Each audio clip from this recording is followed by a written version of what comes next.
Is starting. So, Tricia, are you okay that we're recording this interview today? Yes, I am. Cool. And are you okay that this interview is being shared on the PathMonk Presents podcast, the blog, as well as a small snippet of it on social media, such as LinkedIn? Yes, I am. Very good. Cool. Guys, so who are, for everybody who's listening in here, maybe new to the PathMonk Presents podcast, or who has been listening for a while and is curious about, what PathMonk actually is, I can give you a quick idea. So basically, PathMonk, when you're thinking about your website conversions, right? It's very interesting to look into what user actions actually show that a visitor is ready to convert and what type of content to show them to boost the conversions, right? If you have answered to those questions, you usually, have the ability to boost conversions by a very significant amount. So the answers to those questions are hidden in the data. And so PathMonk is your artificial intelligence website plugin for business owners and marketers to increase leads, trials, demos, and sales with no changes to the website required.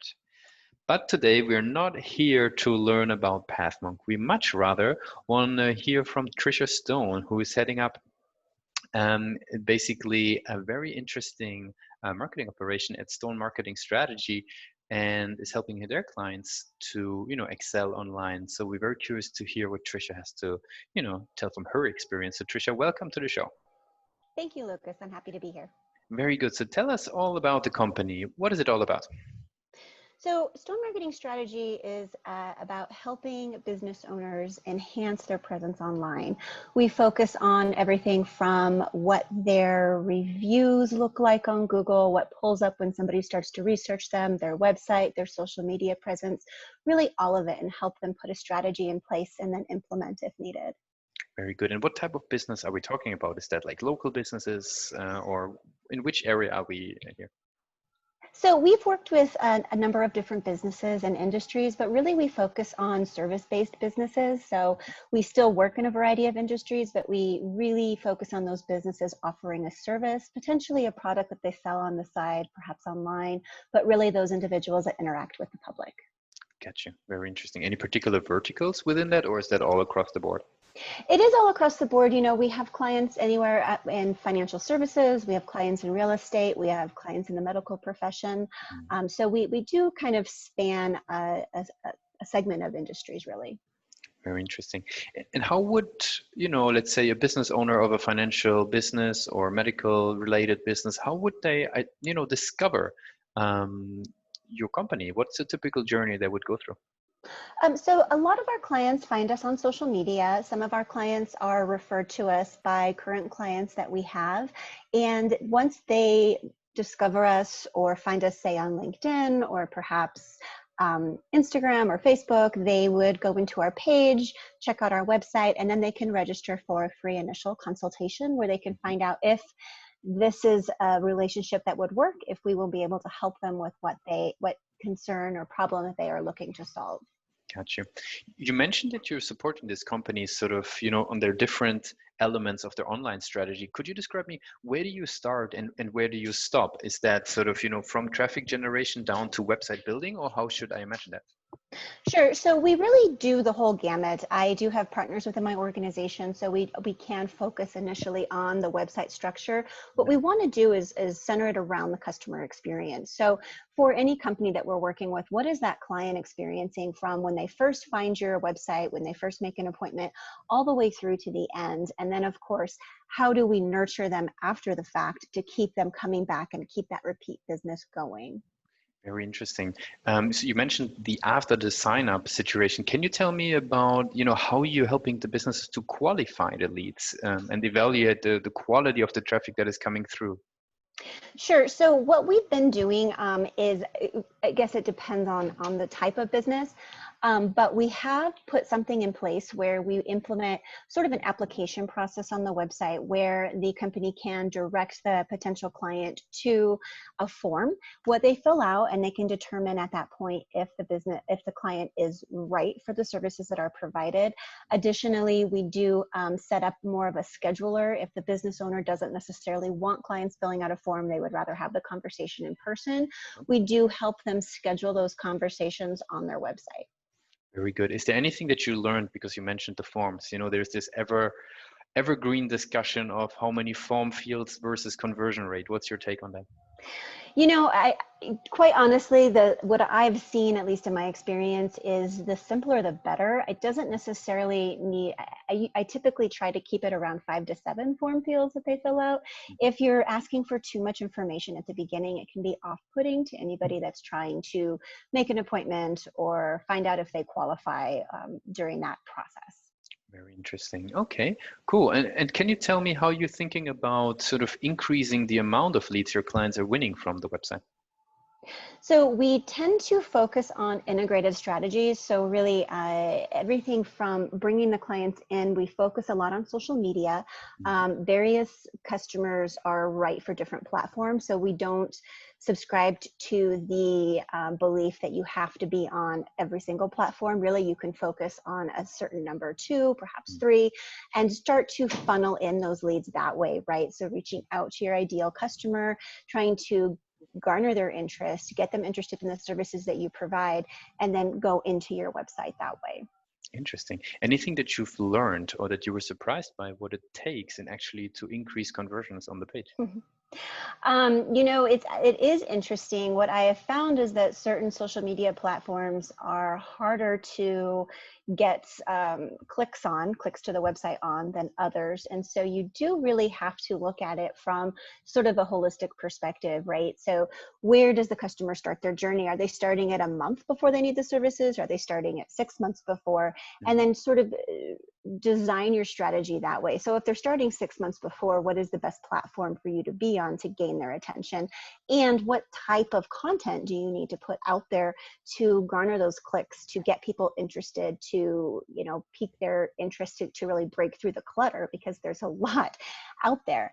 And so it is interesting that certain platforms aren't always the best at getting those initial clicks, that initial interest.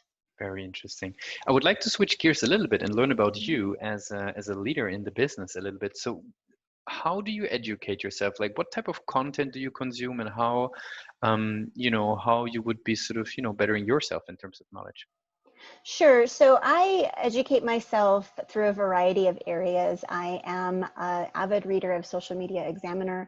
I'm also very involved in the Digital Marketer Institute, and I'm working on several certifications just to have that additional knowledge behind me. I am also part of a mastermind group where I am able to connect with other digital marketers really across the world and share ideas and best practices, find out what's working in different industries and for different campaigns. So those methods have been really helpful. Additionally, I am an avid podcast consumer myself, and there are several that I listen to daily. Very good. You mentioned the mastermind group there. Maybe for everybody who is listening, can you tell us like how you discovered your group? And I mean, you don't have to reveal the name, obviously, but like, any tips for anybody searching for something like that?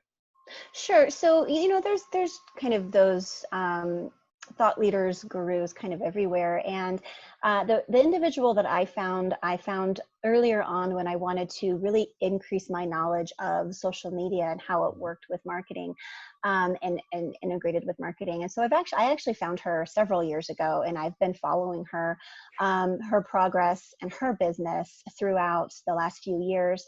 And about 6 months ago, she approached me and asked me if I would be interested in joining this mastermind, told me what it was about and what I could expect. And it was just the right time for my business. And what I really liked about it was that one-on-one attention. It's a smaller mastermind. There's only about 50 of us, and it tends to be a lot more intimate. You're able to actually form relationships with other people in the industry who are perhaps going through the same journey or complementary journeys, where you can learn from one another and also contribute and provide value. Very cool. What's a topic that you would have recently researched and really focused on? Recently, I researched different strategies for retargeting on Facebook ads. So I have a number of clients that are running Facebook ads, and so we've been utilizing retargeting campaigns, but it's always good to figure out how to better increase those conversion rates when you're reaching out to individuals who have indicated their interest by visiting your website. Okay, very good. Makes a lot of sense. So we basically, since we're approaching the end of the interview already, so I would love to jump into the rapid fire questions. Are you ready for those? I don't know, maybe. So far, everybody survived. So the survival rate is really high. Okay, good. Very good. So, okay, for your company, what's the first thing that comes to mind when I say the word marketing operations? um, Process and procedures. Hmm. What's the first thing that comes to mind when I say the word sales operations? Um, less process around that one. Okay. What's the one single thing that your company is focused on the most at the moment? Marketing strategy. Mhm. If there would be no boundaries in technology, what would be one thing that you want to have fixed for your clients today? Conversion rates. Mhm. What's the last thing that kept you awake at night about your company? How to better help my customers during the global pandemic. Yeah, ties into the conversion rates you just mentioned, right? Mm-hmm. Is that conversion rates on the ads or on the website? On the website. Gotcha. So now, very last question on the rapid fire question. If today would be the first day you stepping out the door, this is the first day you're running the company, what's one advice that you would give yourself?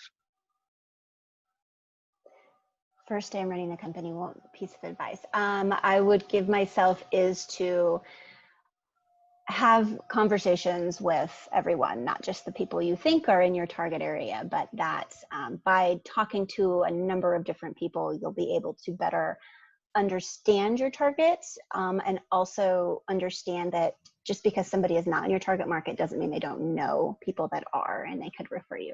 Very good, Tricia. I really appreciate that you took the time today to speak with us at Platform Presents about what you guys are doing over there, which magic you're doing over there with digital marketing and helping generate leads for your clients. And we're really gonna, guys who are listening in, keep that advice from Tricia on hand. Once you're starting out, maybe not narrow down too early, but keep the conversations open with everyone that you never know where it might lead you. So, Tricia, thanks for being part of Platform Presents today. Thank you, Lucas. I enjoyed it.